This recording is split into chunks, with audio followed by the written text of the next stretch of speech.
Assalamualaikum warahmatullahi wabarakatuh. Perkenalkan, nama saya Satyana Limpong.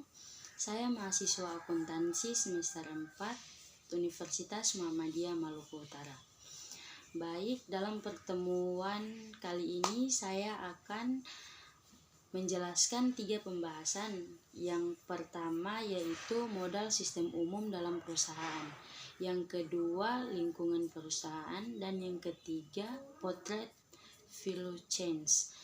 Jadi tanpa panjang lebar, mari kita simak penjelasan berikut ini. Oke, baik. Jadi yang pertama pembahasan kita yaitu adalah model sistem umum pada perusahaan. Jadi model sistem umum dalam perusahaan ini adalah di mana penyederhanaan objek yang terdiri dari berbagai jenis model oleh perusahaan beserta kegunaan model itu sendiri, yang mempengaruhi juga di perusahaan agar mempermudah pengertian, komunikasi, dan memperkirakan masa depan.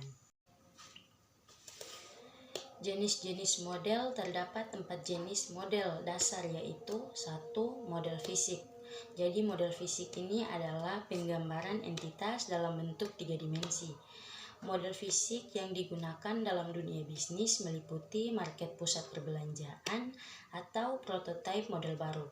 Yang kedua ada model naratif. Jadi model naratif adalah menggambarkan entitasnya secara lisan atau tulisan.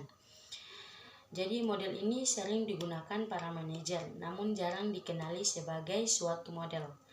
Yang ketiga ada model grafik. Jadi model grafik ini menggambarkan entitasnya dengan sejumlah garis, simbol, atau bentuk.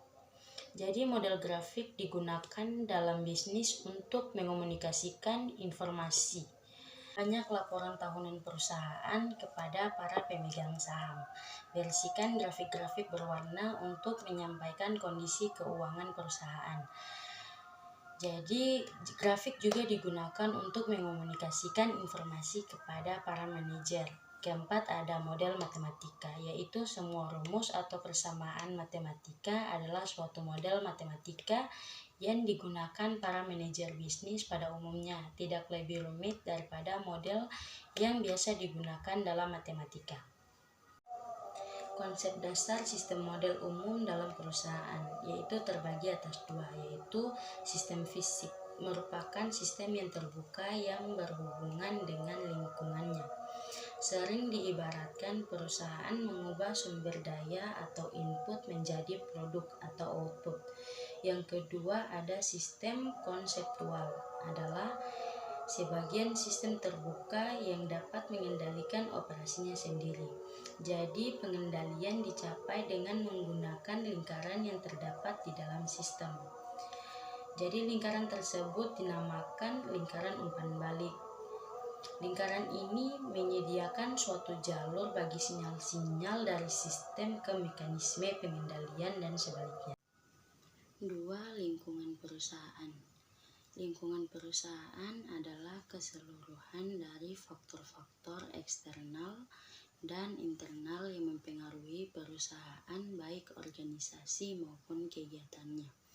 Lingkungan secara luas adalah yang mencangkup semua faktor eksternal dan internal yang mempengaruhi individu, perusahaan, dan masyarakat. Lingkungan eksternal. Lingkungan eksternal adalah lingkungan yang berada di luar organisasi, saling mempertukarkan sumber dayanya dengan organisasinya tersebut, dan tergantung satu sama lain.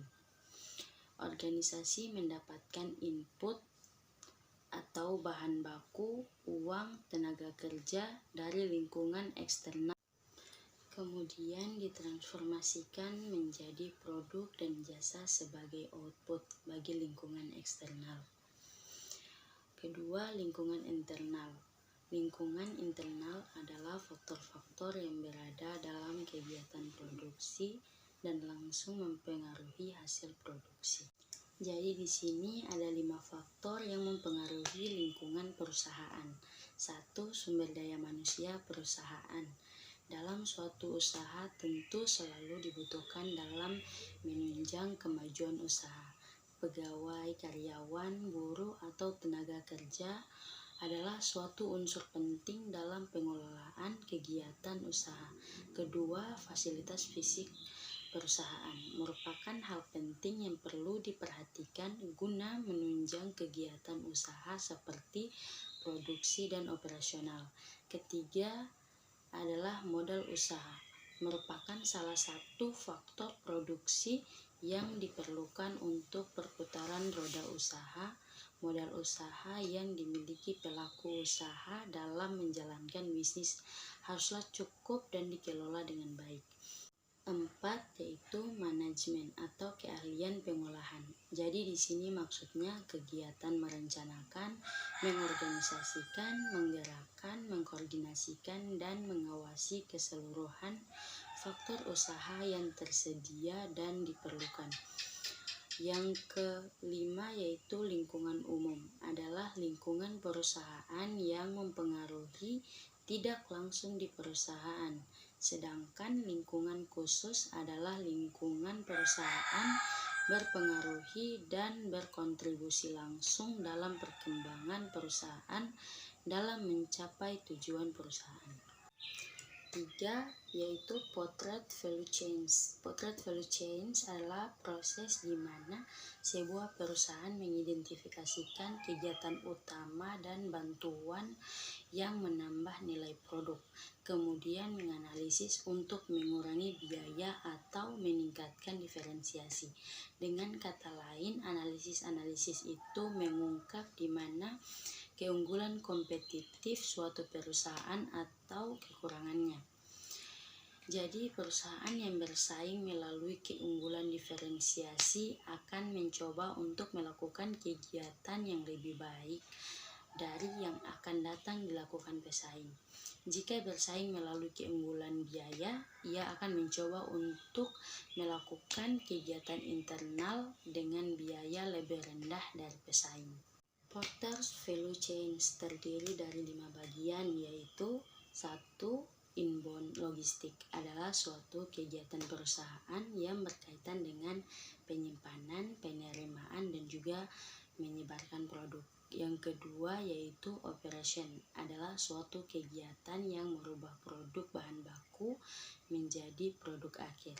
Yang ketiga yaitu outbound logistik, adalah suatu kegiatan perusahaan yang berkaitan dengan menyebarkan produk ataupun jasa kepada pelanggan.